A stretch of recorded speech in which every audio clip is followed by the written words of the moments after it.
Yoceph and Asenath. Yoceph and Asenath. Chapter 1.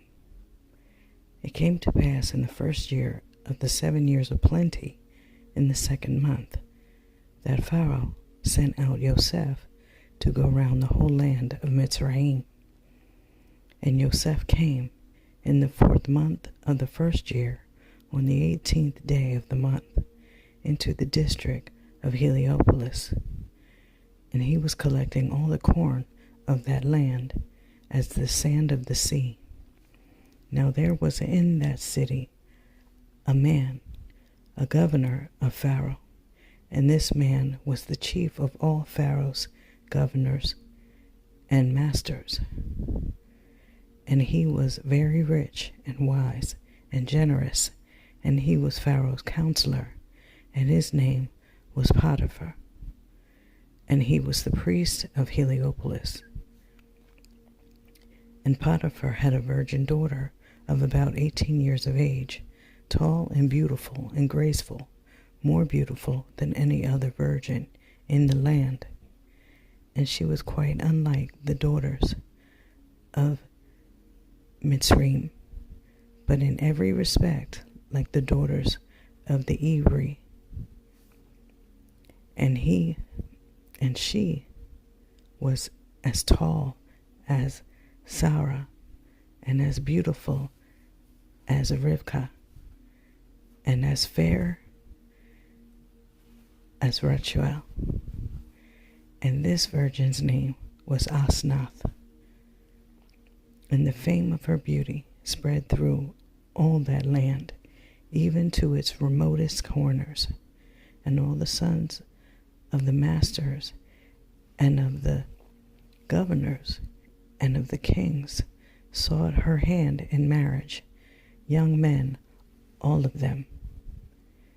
And there was a great rivalry between them because of her, and they began to fight among themselves because of Asenath. And Pharaoh's eldest son heard about her, and he begged his father to give her to him as his wife. And he said to him, "Give me Asenath, the daughter of Potiphar, the priest of Heliopolis, as my wife." And his father Pharaoh said to him, "Why should you want a wife of a lower station than yourself? Are you not king of all the earth? No. See now, the daughter of King Yoakim is betrothed to you, and she is a queen, and a very beautiful indeed. Take her as your wife." Chapter 2. Now Asenath despised all men, and regarded them with contempt, yet no man had ever seen her. For Potiphar had a tower in his house, and it was large and very high, and the top story had 10 rooms in it. The first room was large and pleasant, and it was paved with purple stones, and its walls were faced with precious stones of different kinds. And the ceiling of that room was of gold, and within it were ranged the innumerable all of the Mitzrayim in gold and silver. And Asenath worshipped all these, and she feared them and offered sacrifices to them. The second room contained all the finery for Asenath's adornment and treasure chests. And there was much gold in it, and silver, and garments woven with gold, and precious stones of great price, and fine linens. And all her girlish ornaments were there. The third room contained all the good things of the earth, and it was Asenath's storehouse. And 7 virgins had the remaining 7 rooms, one each. And they used to wait on Asenath, and were of the same age as she was, for they were all born on the same night as Asenath, and they were very beautiful, like the stars of Shamayam, and no man or boy had ever had anything to do with them. And Asenath's large room where she spent her time had 3 windows. One window looked out over the courtyard to the east. The second looked to the north onto the street, and the third to the south. And a golden bed stood in the room facing the east, and the bed had a coverlet of purple woven with gold, embroidered with blue and fine linen. In this bed Asenath used to sleep alone, and no man or woman ever sat upon it except Asenath only. And there was a great court all around the house, and a wall round the court, very high, and built of great rectangular stones. And there were 4 gates to the court, overlaid with iron, and 18 strong young men at arms used to guard each one of them. And along the wall, inside the court, every kind of beautiful tree that produces fruit had been planted, and the fruit on every one of them was ripe, for it was harvest time. And on the right of the court there was an ever-bubbling spring of water, and beneath the spring a great cistern that received the water from the spring, and out of which a river flowed through the middle of the court and watered all the trees in it. Chapter 3. And it came to pass in the 4th month, on the 18th day of the month, that Yoceph came into the district of Heliopolis. And as he approached the city, Yoceph sent 12 men in front of him to Potiphar, the priest of Heliopolis, saying, May I be your guest today? For it is near noon and time for a midday meal. The sun's heat is overpowering, and I would enjoy some refreshment under your roof. When Potiphar heard this, he was overjoyed and said, Blessed be Yahudah, the Elohim of Yoceph. And Potiphar called his steward and said to him, Make haste and get my house into order and prepare a great feast, because Yoceph, the mighty man of Elohim, is coming to us today. And Asenath heard that her father and mother had come back from their family estate in the country. And she rejoiced and said, I will go and see my father and my mother, for they have come back from their family estate in the country. And Asenath hurried and put on a fine linen robe of blue woven with gold, and a golden girdle round her waist. And she put bracelets round her hands and feet, and she put on golden trousers and a necklace round her neck. And there were precious stones all about her, with the names of Mitzri Elohim inscribed on them everywhere, on the bracelets and on the stones, and the names of the idols were stamped on the stones. And she put a tiara on her head, and bound a diadem round her temples, and covered her head with a veil. Chapter 4. And she hurried and came down by the staircase from her story at the top, and she came to her father and mother and greeted them.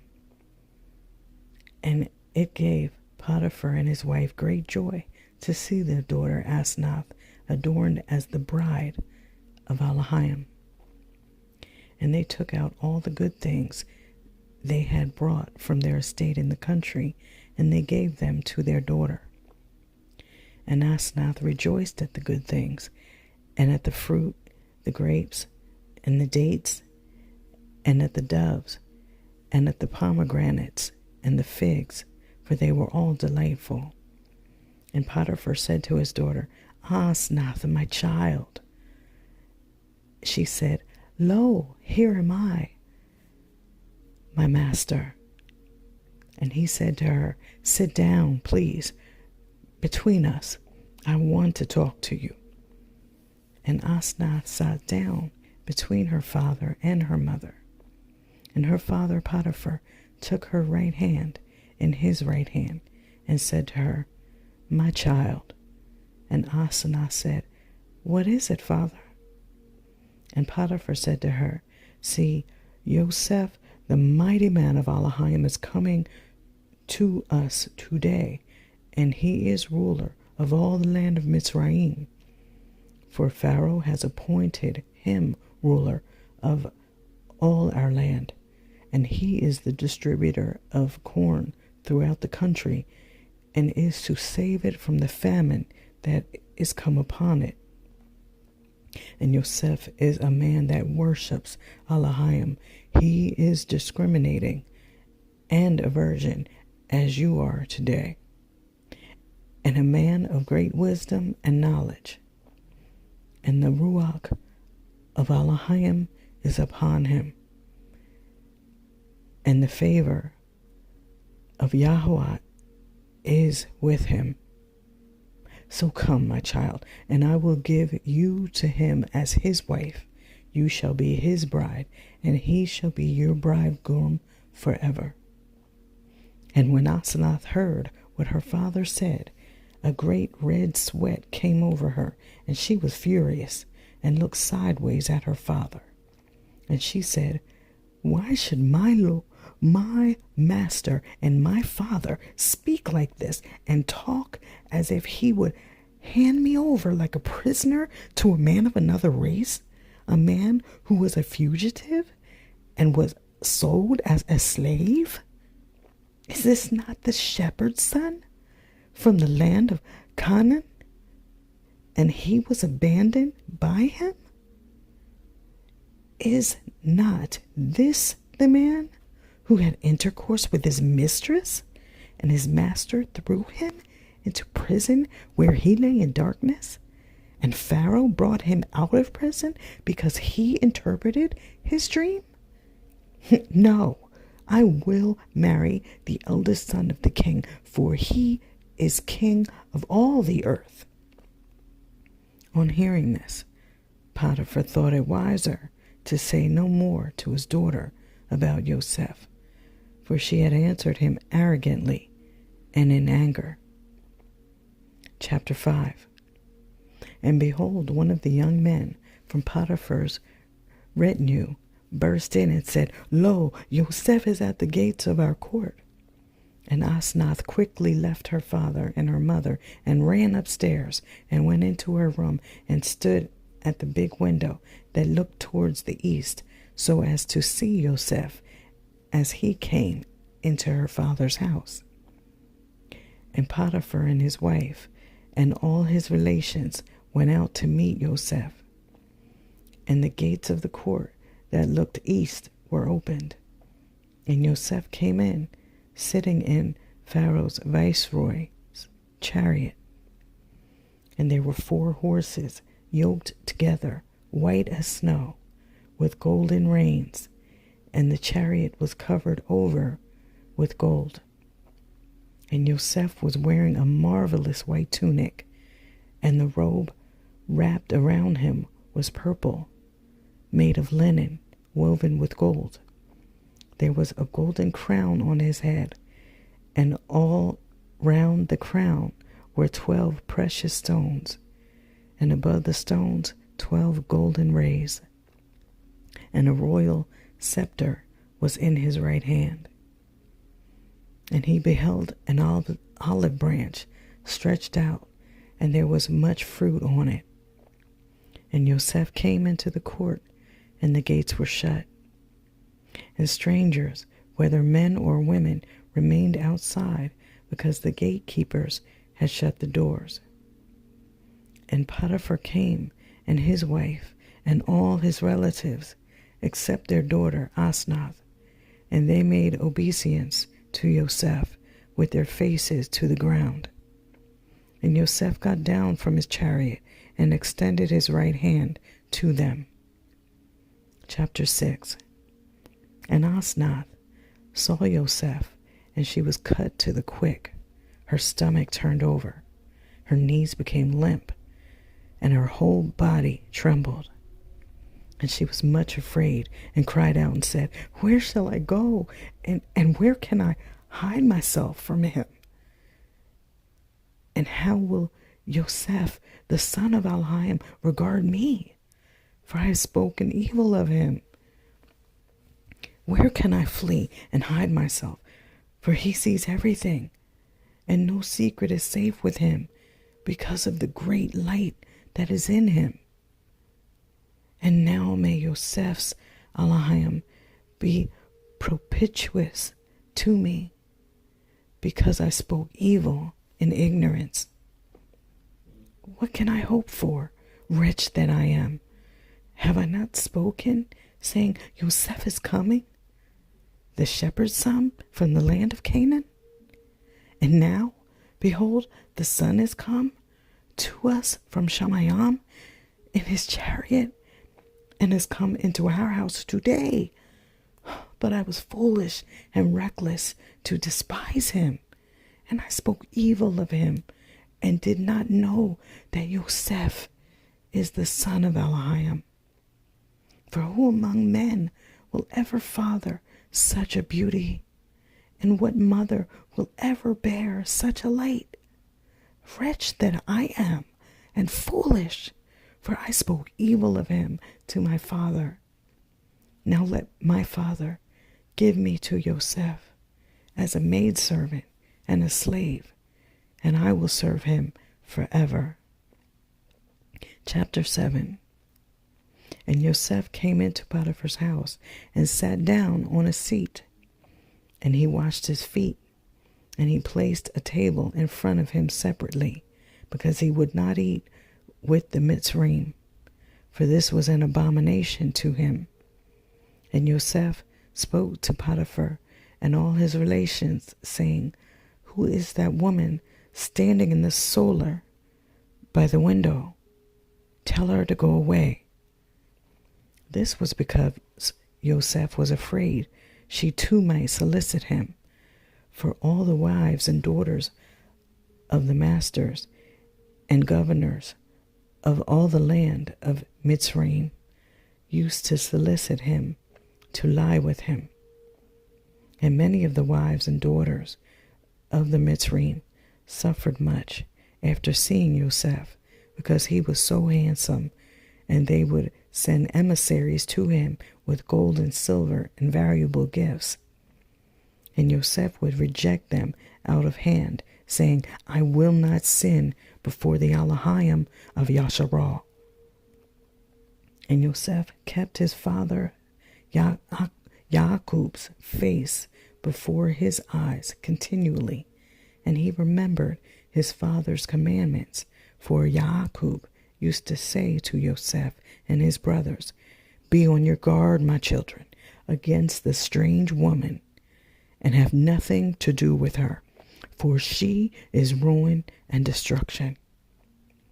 That is why Yoceph said, Tell that woman to go away. And Potiphar said to him, My master, the woman you have seen in the story at the top is no stranger. She is our daughter, a virgin who detests men, and no other man has ever seen her apart from you today. And if you wish it, she shall come and speak with you, for our daughter is your sister. And Yoceph was overjoyed, because Potiphar said, She is a virgin who detests men. And Yoceph answered Potiphar and his wife and said, If she is your daughter, then let her come, for she is my sister, and I will regard her as my sister from today. Chapter 8. And Asenath's mother went up to the top story and brought Asenath down to Yoceph. And Potiphar said to his daughter Asenath, Greet your brother, for he too is a virgin as you are today, and he detests all strange women just as you detest strange men. And Asenath said to Yoceph, May you have joy, my master, blessed as you are of Elohim Most High. And Yoceph said to her, May Elohim, who has given all things, life, bless you. And Potiphar said to Asenath, come near and kiss your brother. And when she came near to kiss Yoceph, Yoceph stretched his right hand out and laid it against her breast and said, it is not right for a man who worships Elohim, who with his mouth blesses the living Elohim, and eats the blessed bread of life, and drinks the blessed cup of immortality, and is anointed with the blessed unction of incorruption, to kiss a strange woman, who with her mouth blesses dead and dumb idols, and eats of their table the bread of anguish, and drinks of their libations the cup of treachery, and is anointed with the unction of destruction. A man who worships Elohim will kiss his mother and his sister that is of his own tribe and kin, and the wife that shares his couch, who with their mouths bless the living Elohim. So too, it is not right for a woman who worships Elohim to kiss a strange man, because this is an abomination in Elohim's eyes. And when Asenath heard what Yoceph said, she was most distressed and cried out aloud, and she fixed her gaze on Yoceph, and her eyes were filled with tears. And Yoceph saw her, and his heart went out to her, for Yoceph was tender-hearted and compassionate, and feared Yahudah. And he lifted up his right hand above her head and said, O Yahudah, the Elohim of my father Yasharal, the Most High, the Mighty One, who didst quicken all things, and didst call them from darkness into light, and from error into truth, and from death into life. Do thou, O Yahudah, thyself quicken and bless this virgin, and renew her by thy ruach, and remold her by thy secret hand, and quicken her with thy life. And may she eat the bread of thy life, and may she drink the cup of thy blessing. She whom thou didst choose before she was begotten, and may she enter into thy rest, which thou hast prepared for thine elect. Chapter 9. And Asenath was filled with joy at Yoceph's blessing, and she went up in haste to her story at the top, and fell on her couch exhausted, because she felt not only happy, but also disturbed and very frightened. And she had been bathed in perspiration from the moment she heard Yoceph speaking to her in the name of Elohim Most High. And she wept bitterly, and she repented of her Elohim she used to worship, and she waited for evening to come. And Yoceph ate and drank, and he said to his servants, yoke the horses to the chariot. For he said, I must depart and go round the whole city and the district. And Potiphar said to Yoceph, stay the night here, my master, and tomorrow go your way. And Yoceph said, no, I must be going now, for this is the day when Elohim began his work. In 8 days' time I will come back again and stay the night here with you. Chapter 10. Then Potiphar and his relations went away to their estate, and Asenath was left alone with the virgins, and she was listless and wept until sunset. She ate no bread and drank no water, and while all slept, she alone was awake. And she opened the door and went down to the gate, and she found the portress asleep with her children. And Asenath quickly took down the leather curtain from the door, and she filled it with ashes, and carried it up to the top story, and laid it on the floor. And she secured the door, and fastened it with the iron bar from the side, and she groaned aloud and wept. And the virgin that Asenath loved most of all the virgins heard her mistress groaning, and she roused the other virgins, and came and found the door shut. And she listened to Asenath groaning and weeping, and said, "Why are you so sorrowful, my lady? What is troubling you? Open the door for us, so that we can see you." And Asenath said to them from inside, shut in as she was, "I have a violent headache, and am resting on my bed, and I have no strength left to open to you now, for I am utterly exhausted. But go each of you to her room." And Asenath got up and opened her door quietly, and went into her second room, where her treasure chests and the finery for her adornment were. And she opened her wardrobe and took out a black and somber tunic. And this was her mourning tunic, which she had worn for mourning when her eldest brother died. And Asenath took off her royal robe and put on the black one, and she untied her golden girdle and tied a rope around her waist instead. And she took her tiara off her head, and the diadem and the bracelets from her hands. And she took her best robe, just as it was, and threw it out of the window for the poor. And she took all her innumerable gold and silver audiobook, and broke them up into little pieces, and threw them out of the window for the poor and needy. And Asenath took her royal dinner, even the fatted beasts and the fish and the meat, and all the sacrifices of her audiobook, and the wine vessels for their libations, and she threw them all out of the window as food for the dogs. And after this she took the ashes and poured them out on the floor. And she took sackcloth and wrapped it around her waist. And she removed the fillet from her hair and sprinkled herself with ashes. And she fell down upon the ashes. And she beat her breast repeatedly with her 2 hands, and wept bitterly and groaned all night until the morning. And in the morning Asenath got up and looked, and lo, the ashes underneath her were like mud because of her tears. And again Asenath fell down on her face upon the ashes till sunset. And so Asenath did for 7 days, and she tasted neither food nor drink.